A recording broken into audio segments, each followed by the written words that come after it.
can bet your bottom dollar. Great programming coming up next on the Stewart Media and Entertainment Network. Stand by. Hold on.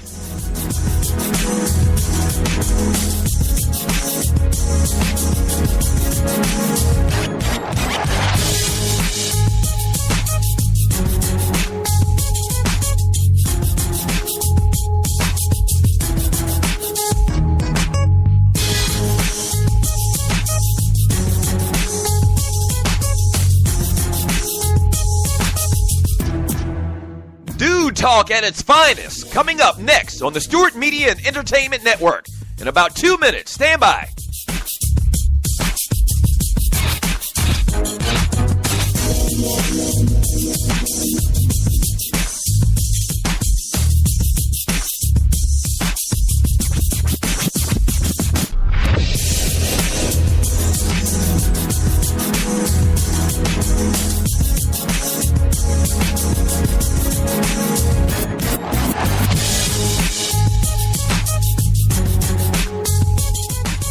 We know what guys are talking about. Stand by. A great show coming up next on the Stewart Media and Entertainment Network. In about 30 seconds. Stand by. Don't go away. Stop.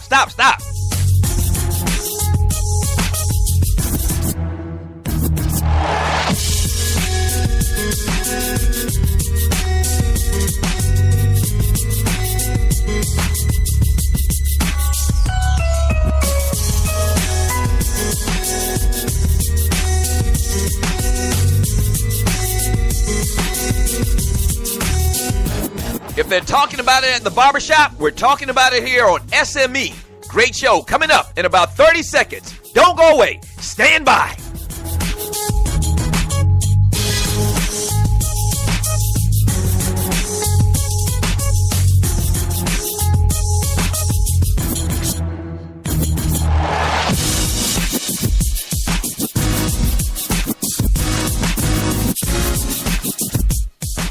It's time.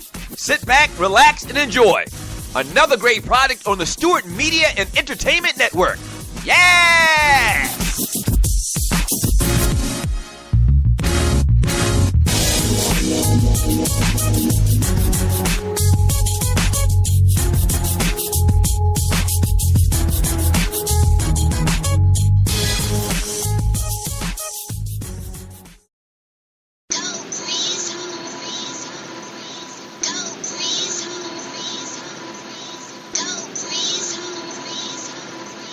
I'd like to welcome everybody to the Griz, and of course, I am your host, Rashad Grismore. I have a fun and a very, very exciting show for you today. Wow. I mean, the NBA, they ought to be ashamed of themselves. Like, I'm going to be honest with you. Like, I really feel that the NBA should be ashamed of themselves, especially the NBA teams. Are you trying to tell me that Golden State, they're 23-0. You're trying to tell me not one team can beat these guys? You're trying to tell me that the defending champions don't have a bullseye on their back? Is that what you're trying to tell me? Come on now. Like, seriously. This is what the NBA has resorted itself to. That's just not cool. And Michael Vick, I have to talk about Michael Vick. When are we going to allow this man to live in peace? He did his time. Allow this man to do what he needs to do. I'm just so sick and tired of seeing Michael Vick constantly be reminded of what he did. I'll talk about that. And Floyd Mayweather Jr. says Manny Pacquiao was his most toughest fight of his career. Wow. But you know what? I'm not even going to complain about it. You know why? I get a chance to talk about boxing. But what I want you to do is sit back, relax, and enjoy me. And let's get it.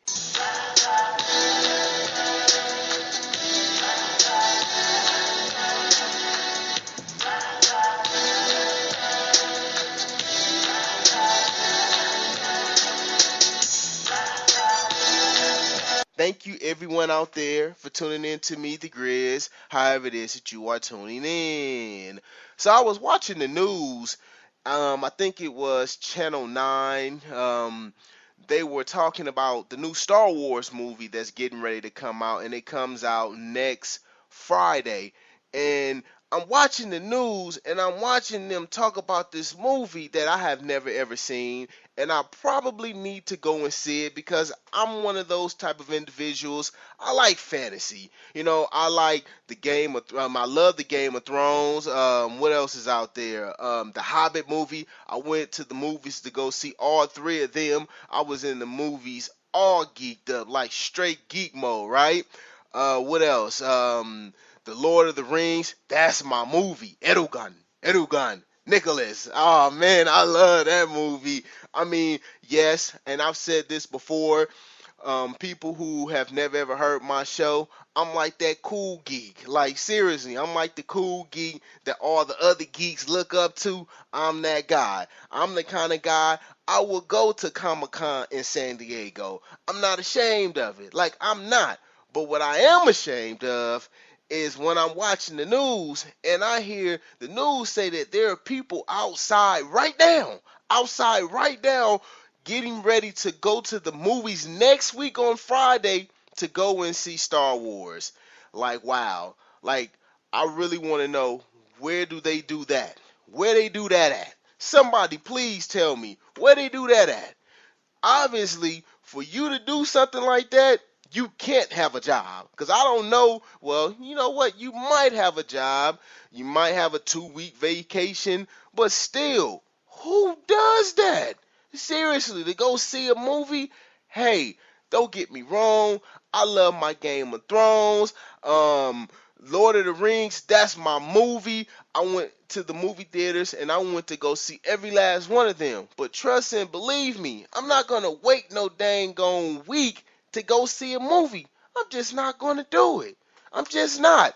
And obviously I need to watch Star Wars because everybody is making hoopla over this damn movie. I've never seen not one Star Wars movie, not one. So that means that I need to pick up the pace and I need to do some binge watching.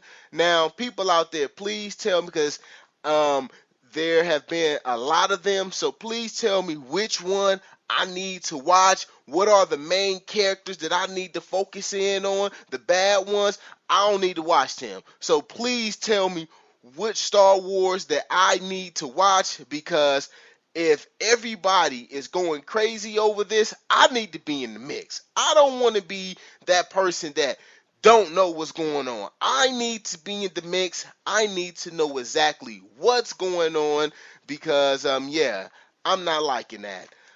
So, yeah, let me go on and get off into this here sports. Now, the Warriors, they beat the Pacers, and you know what? It's really pissing me off. 131 to 123. They're 23 and 0. Steph Curry 29, 10 and 7. I mean, it's just ridiculous. Like, it really is. Like, the NBA, they ought to be ashamed of themselves. The teams in the NBA should be ashamed of themselves. Like, literally, they should be ashamed of themselves. When I watch Golden State play, you know what I watch? I watch a high school basketball team play. Like when you watch high school basketball, excuse me, have something in my throat. Okay, sorry for that. But when you watch a high school basketball team, you have guys that are about 6'7", 6'8", and you might have a guard that's about maybe 6'1", 6'2", and everybody else is around 6'6", 6'7", 6'5". That's what I see when I watch the Warriors play basketball. That's what I see. And for me, it just lets me know, and I've said this before, and I'm going to keep on saying it. The NBA, as far as the talent, is not there. I've never seen the NBA have so few superstars. I've never seen that. Like, I look at the NBA teams from top to bottom, and it's like, okay, where are the superstars? Where are the complete teams? You don't have them.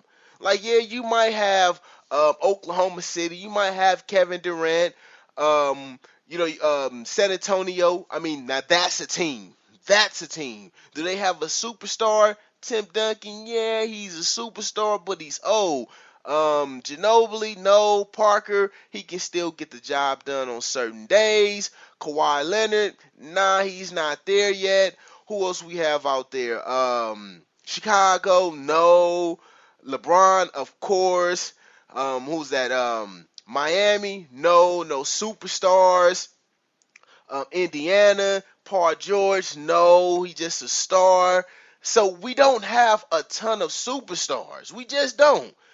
Steph Curry, okay, he's a superstar, but other than that, you don't have a ton of superstars. I mean, I can, like, back in the day, that's all you had. It seemed like every team had a superstar or a guy who you could consider to be a superstar. He might just came up just, a few shades under being a superstar. In today's NBA, I don't see any superstars. Maybe, well, with the exception of the guys that I named, LeBron, Kevin Durant, and Steph Curry. Other than that, those are the only superstars that are in the NBA. And for, Golden State to sit there and for them to just dominate like this, it pisses me off. That's why I just know that San Antonio and Greg Popovich, they have something in store for them. Because as of right now, Steph Curry and company, they're feeling themselves. They're feeling themselves, and you know what? I can't be mad at those guys. I can't. I can't be mad at somebody who's a little bit cocky, especially when they have earned the reason to be cocky. Like, I can't be mad at them for that. You look up, you see Klay Thompson, he goes out there, he's playing good basketball, 39 points. I mean, it's like you can't just focus in on Steph, because if you do, then Draymond might get off. Andre Iguodala might get off. Harrison Barnes might get off. That's what the NBA has been resorted to, is high school basketball. It's the same thing when I watch Cam Newton. I'm watching Cam Newton, and basically what I'm seeing is the way in which he played at Auburn, that has been instituted into the NFL. Same thing like Russell Wilson. And so, things don't change in either sport. It's like, some people say, well, this and this and that. No, it's not this and this and that. It's the same thing. It's exactly the same thing.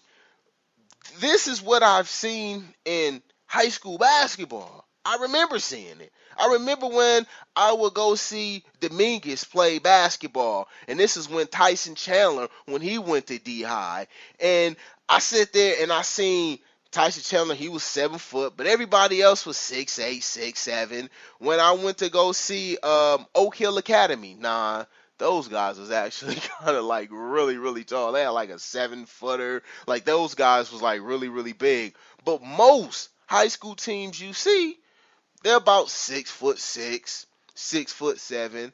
Might have a guy 6'8", and everybody else, 6'3", 6'4". But, Steph Curry, he was asked in ESPN the magazine how can teams foil them or fool them? And his whole thing is good luck. That's what he said. Good luck. That's cocky. Like, yeah, good luck trying to stop us. Why? We know that we have something that you guys don't have. You guys can't guard us. We have a multitude of individuals who, with the ball in their hand, can go out there and make plays for each other. And I can't be mad at that. I can't. But I will caution Steph Curry by saying this. Don't get too big of a big head. There's a team called the San Antonio Spurs, and trust and believe me, they're coming. They're coming. And the biggest piece, with the exception of Tim Duncan, as far as that matchup, because those two teams, I believe they're gonna meet up with each other, and that's LaMarcus Aldridge. LaMarcus Aldridge is gonna play a pivotal role. He's the guy that can make those guys go big by just dominating.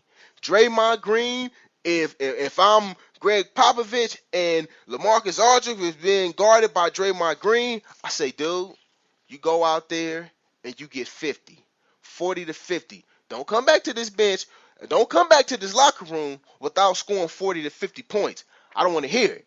You go out there and you dominate.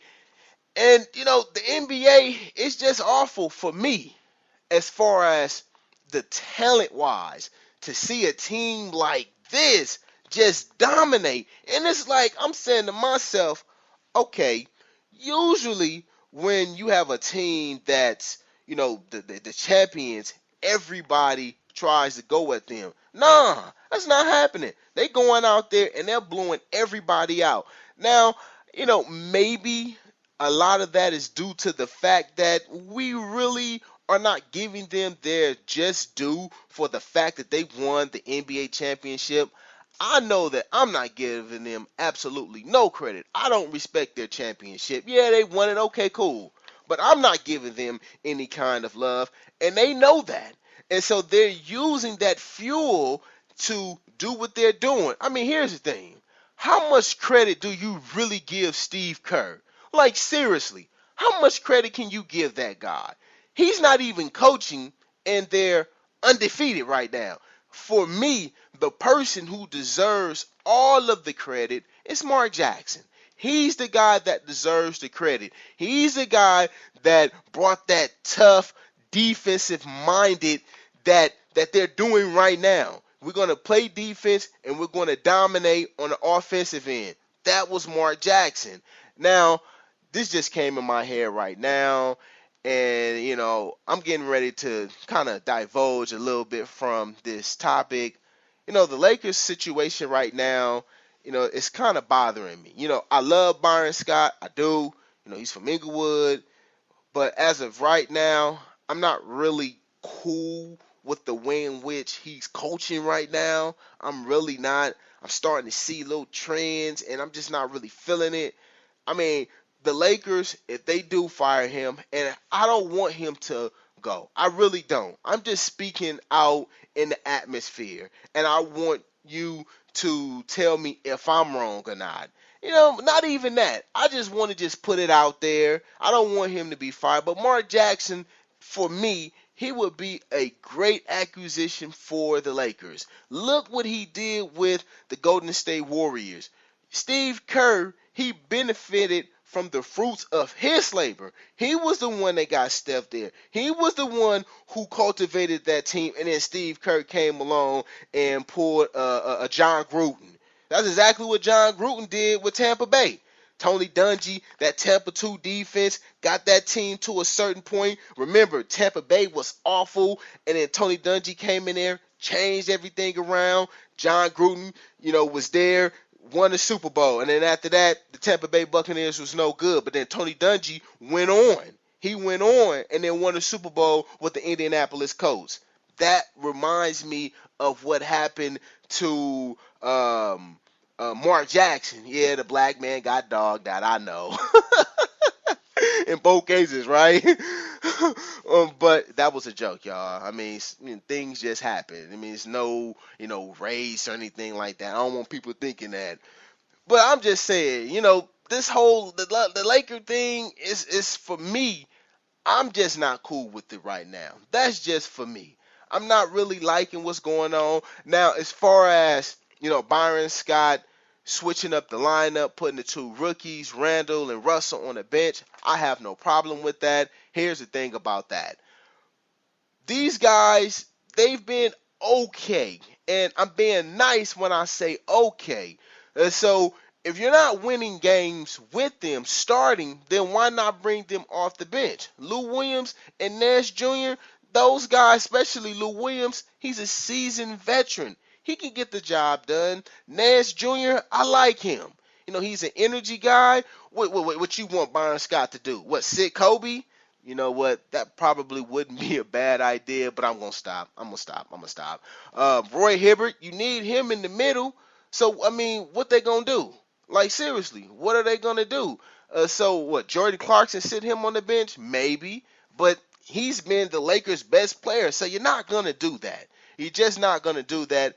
And I just want the Lakers to get their act right. Seriously. Now, like I said before, I'm not calling for Byron Scott to be fired, but if he is, Mark Jackson needs to be there.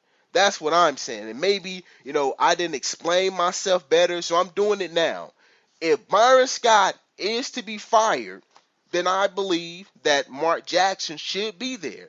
Cause I saw what he did with that team, and I'm seeing what his hard work did for that team right now. Steve Kerr's not even coaching right now. He's not even coaching. He's not coaching, and they're winning, and he's not even there. They're winning with Luke Walton, the crappiest NBA player ever. Straight bum status as a player. Wow. Like, I'm still mad that the Lakers gave him 6 years, $30 million. That's Mitch Kupchak. And hold up. Here's the thing about this, and I got to talk about this. Nobody has talked about Mitch Kupchak. Everybody want to sit there and lament how tragic of an owner, Jim Buss is. I get that. I've heard fans even talk about Jeannie Buss, and she's, a problem, and we all know about Byron Scott. But the person that has gone unscathed in all of this is Mitch Kupchak. Like, seriously, Mitch Kupchak has really, gone unscathed. Seriously, he has. Like, he has gone unscathed. I just mentioned Luke Walton. He gave Luke Walton 6 years, $30 million. That's what he did. That's Mitch Kupchak. And so, I've never ever believed in Mitch Kupchak. Ever. I felt like, okay, why are you drafting D'Angelo Russell when you could have drafted Okafor? And, the things that, are coming out now about Okafor, would I have still did the deal if it was there to be done, drafting him? Definitely. I mean, he's a young guy. He's going to make mistakes. You just hope that he learns from them. Porzingis, I mean, who knows how good he's going to be. As of right now, he's doing his thing, but that's not to say that he's going to be doing his thing, say, 50 games in. We just don't know. But as of right now, D'Angelo Russell, he's not giving me absolutely anything. They say that, he can pass the basketball. I haven't really seen that. Julius Randle, he's looking better. He still can't shoot the basketball. Post game, it's awful. But, Jim Buss, we all know that, he's just totally just ugh. That's Jim Buss, just ugh. But Mitch Kupchak, he needs to be held accountable. Now, I was mentioning Julius Randle in the post game, and for Steph Curry to basically say that, teams want to be like us, but they don't have the personnel, that lets me know that the NBA, the NBA should be ashamed of themselves. We're the big man. And, I did a show a few days ago talking about, DeMarcus Cousins and Hassan Whiteside and where these guys at. Why these guys are not dominating. A team like Golden State, and I've said this religiously, they would not have been able to play in the old school basketball. Not even the old school basketball. Now, what they have done, they pretty much have imitated with what D'Antoni and the Suns did. With Steve Nash, shoot the ball, 21 seconds, 18 seconds, shoot a three-point shot. But when I sit there and I watch the guys that was on that team, I'm saying, man, that team was good. You had Joe Johnson on that team. You had a young, injury-free Amari Stoudemire on that team. A Sean Marion on that team. With Steve Nash and Quentin Richardson, okay, whatever. You trying to tell me that those starting 5 guys right there can't beat the starting 5 of Steph Curry and them? Yes, they will. You know why? It's the deciding factor. Who's going to stop Amari? Who's going to stop that guy? I remember when he dunked on Tim Duncan, I was like, oh my God. Did you just see what that dude did? Wow.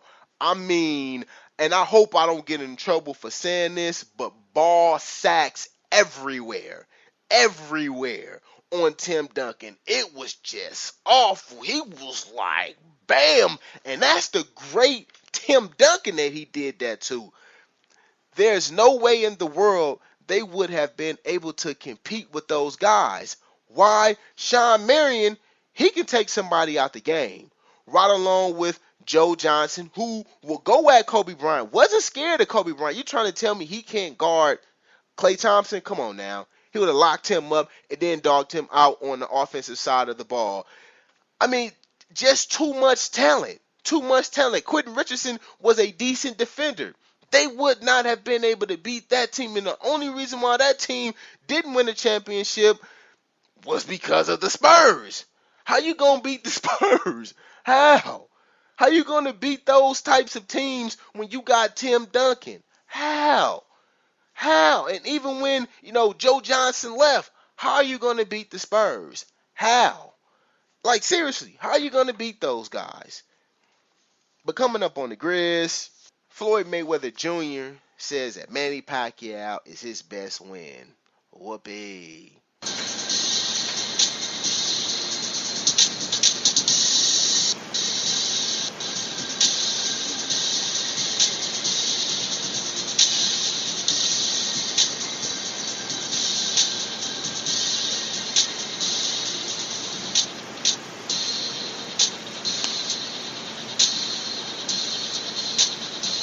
We're back, and this is the Griz.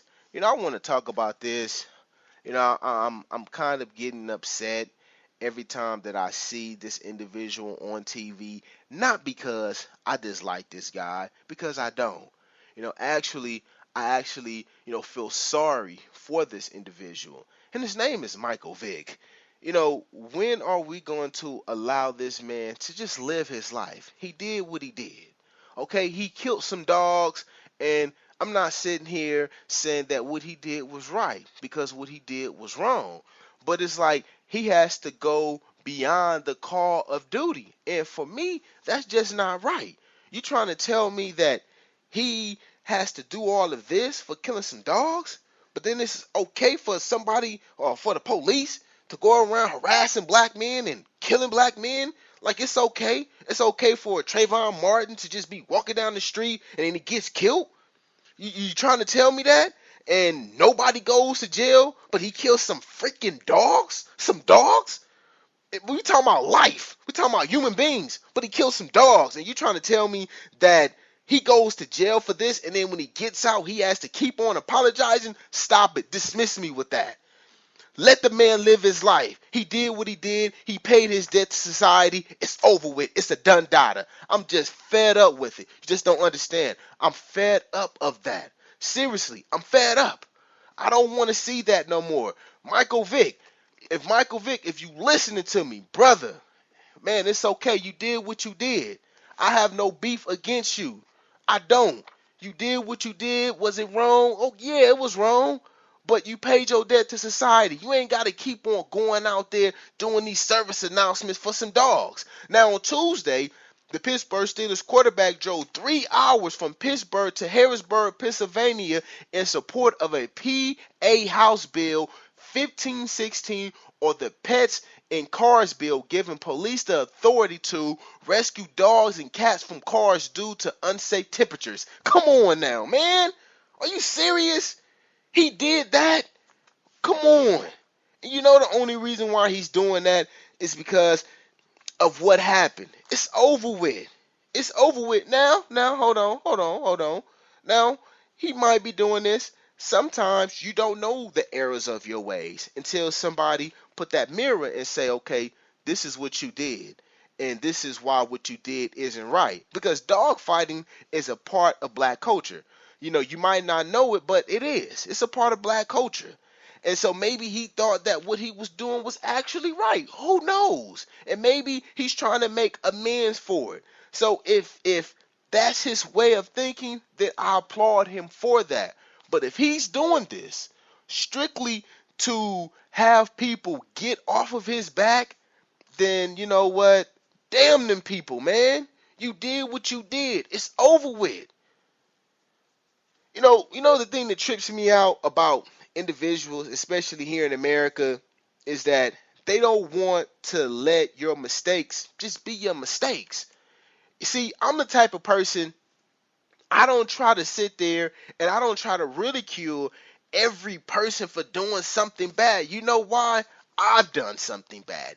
You've done something bad. Sometimes you've done something bad and nobody has seen you do it. But guess what? In the eyes of God, in the eyes of God, you got to answer for that. So you're not getting away with it.